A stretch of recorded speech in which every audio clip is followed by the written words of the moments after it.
Hello, everyone. We are editors-in-chief from PLD Lamplighter. I am Logan Justice, and joined here with me are two friends and students of Dunbar, Ella and Victoria. Hi, everyone. Bravo. I am a rising senior at Paul Lawrence Dunbar High School, and I am here today with my fellow editor-in-chiefs of our school newspaper, PLD Lamplighter. Hi, I'm Ella Williams, and I'm also a rising senior, and I am also a editor-in-chief of PLD Lamplighter, and we are very excited to be able to meet with you today. Thank you. So today joining us is Dr. Grover. So we're just going to ask a few questions. And our first one today is after the past year, education leaders and stakeholders are essentially sitting on an opportunity to redefine what public education looks like. What is one abstract or outside of the box idea you have for Fayette County? Wow, Logan, you just come straight out of the gate with the question. Well, first of all, it's so nice to meet you, Victoria and Ella. And you're absolutely right. If we think about this pandemic, we can take the pain points of this and use it as a pen to rewrite the script for public education. I like to say that the pandemic was an invitation for innovation. And I believe in Fayette County Public Schools that we will be poised to really take away the learnings. What did we learn from this pandemic that we can do differently? Technology has certainly been a leverage point in terms of how we connect with our students as well as our families. But we also learn how our students are able to display their learning and really taking a closer look at our grading practices. Is it just about seat time, but is it about when students demonstrate their learning, are they ready to go, to the next level? And so as we move forward outside the pandemic, I hope that we were able to see how resilient our students were, how resilient our community. I listened to some of the graduation speeches and, it was just over and over. The students were able to say, we made it through it all. So we would definitely take our perseverance with us and utilize it with our innovative thinking to continue to have creative approaches to ensure equity and access for all of our students. Thank you. I really appreciate that. All right, so moving on to our second question of the day. Our previous superintendent was very relatable and was physically very present in our schools. Because of this, many of us felt like we knew him, and we even called him by his first name, Manny. So in a time when mental health and relationships are so incredibly important, what can students expect from you, and how will you carry on his legacy? Absolutely. Thank you so much for acknowledging Dr. Kalk. And I want to, first of all, assure the community that I understand that we will be continuing to go through a healing process. And I understand everything that he meant to the community. In many ways, I feel like coming to Fayette County Public Schools behind Manny is the opportunity. I feel like the mantle is being passed on, and it's going to be up to me as a leader to ensure that we continue to move the mission forward, where we continue to get victory for our students. And relationships are so key. I am a very hands-on, visible leader. I love my students. I tell people my student advisory group, they are the real change makers. They're the ones that have the power. Because it's critical that we understand from the students' perspective. So the students can certainly expect to have a voice. I looked at some of your work that you've done and the stories that you've written. I want them to be timely and relevant. I do believe that our students will be the ones that will help champion us through these times that we're going through. They can expect high expectations. I am a student-centered leader. It's always about how it's going to impact our students as adults. We can pivot and we can be flexible, but really the decision point comes down to what is best for students. I love to be at the events and the games and the invitations, and sometimes I am juggling a lot to be present. But for many of our students, it's important that they know that they have a leader, that when they look back at their leader, that they can see someone they know that is fighting for them on a daily basis, whether that's at the legislature, out in the community, and really supporting our teachers with all the tools they need to give you the best opportunity possible, because it's just not about today, but it's about your futures as well. Yes, I completely agree. Moving on, I will be passing it on to Ella for our third question. All right, so for our third question, if you had to describe yourself to someone who doesn't know you, aside from your accomplishments and career in education, what would you say? Wow, that's tough. What you see is what you get. First and foremost, I think I'm a very transparent leader of integrity. And it's interesting. I've been in, my last two districts. Sometimes people give you a little gift or something, not often, but every now and then. And I received a plaque that had the word inspire on it twice. And I thought that was so interesting because I think one of my core values, my best joy, is when I can help someone else achieve their goals in life. I always want to be an inspiration and to help us see what seems impossible, how we can make it possible. I think I'm the type of leader that's a team player. I will be in the trenches with you and ensuring that whatever it is that we're trying to get through, that we will certainly get through it better together. That's great to hear. Thank you. So in Kentucky and Kentucky in general, there is a shortage in teachers in the teacher workforce and a diverse teacher workforce. So what would be your steps or actions to recruit and retain excellent teachers here in Fayette County? Yeah, absolutely. I had the opportunity to be a chief human resources officer during my career, and it was one of my most rewarding opportunities. We used to say people is the center of our business. We need to take care of the people that are taking care of our kids. And so there's a lot of complexities when it comes to recruitment and retention. I look forward to continuing to meet members of the staff, and I want to understand what's been tried, what's worked, look at the data points in terms of where have been our return on our investments when it comes to recruiting and retention. A few things that I definitely love is the grow your own programs. Right now, I started a grow your own program called Path Back, where I'm starting with my high school students, where we are getting them into the field of education. Some of them have already taken the praxis test and they've passed it. And they are awarded an opportunity, a contract. I give them a contract right before they graduate that they can come back. But not only are they getting that contract to come back and work with us, but they are also assigned a mentor and they're able to participate within our professional development. This is key because when we have our own grow your own programs, that's already saying that I'm going to have students that look like the students in our classroom. So definitely when it comes to the diversity. Another grow your own program that we've started is our para to teacher program, where we look at our paraprofessionals.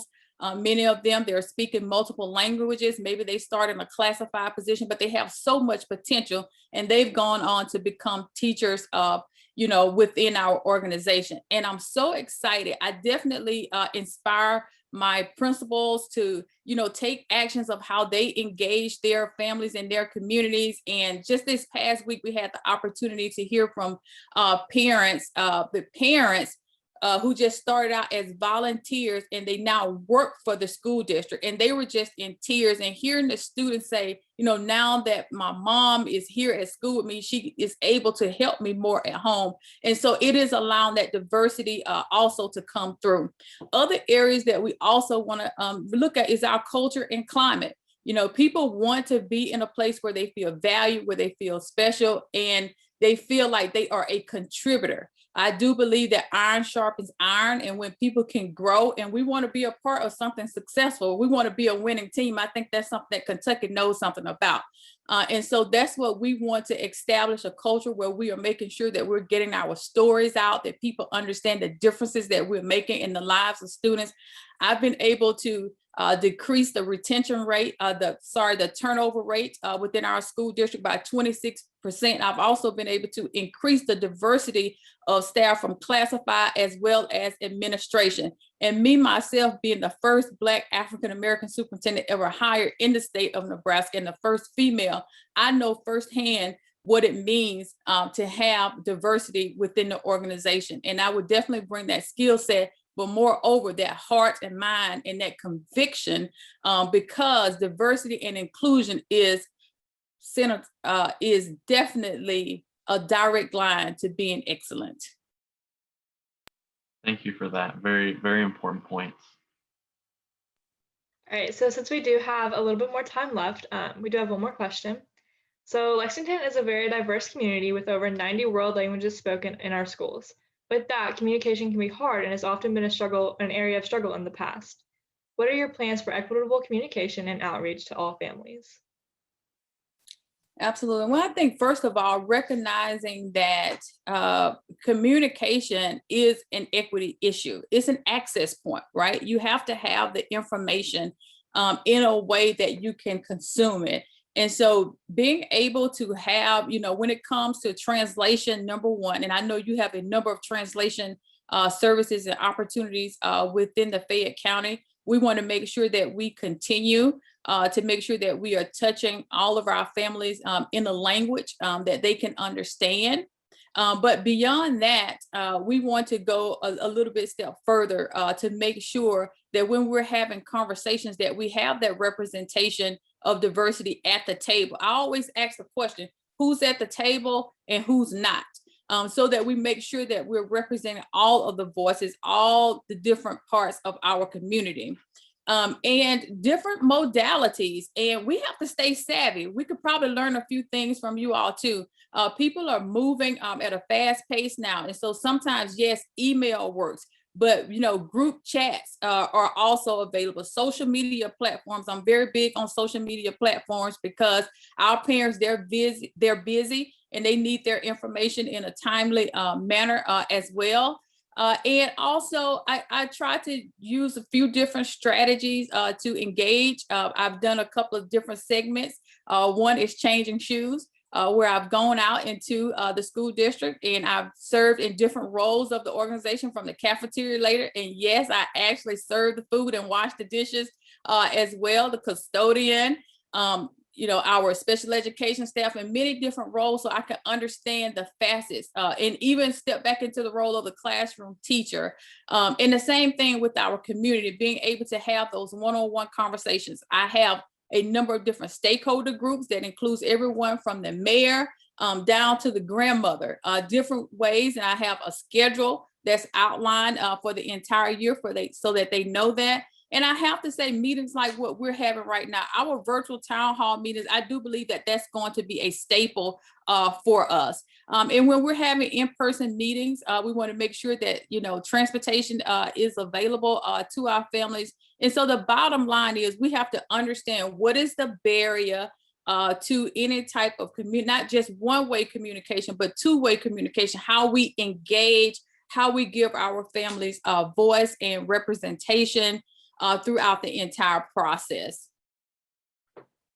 That's great. Thank you. All right. So we have neared our end. We don't have any more questions for you. Logan, Ella, is there anything else that you'd like to add? I have one quick question. You talked a little bit about advisory councils and noted a student advisory council. Would you be looking to kind of, start one of those here in Fayette County? Oh, do you have one right now or no?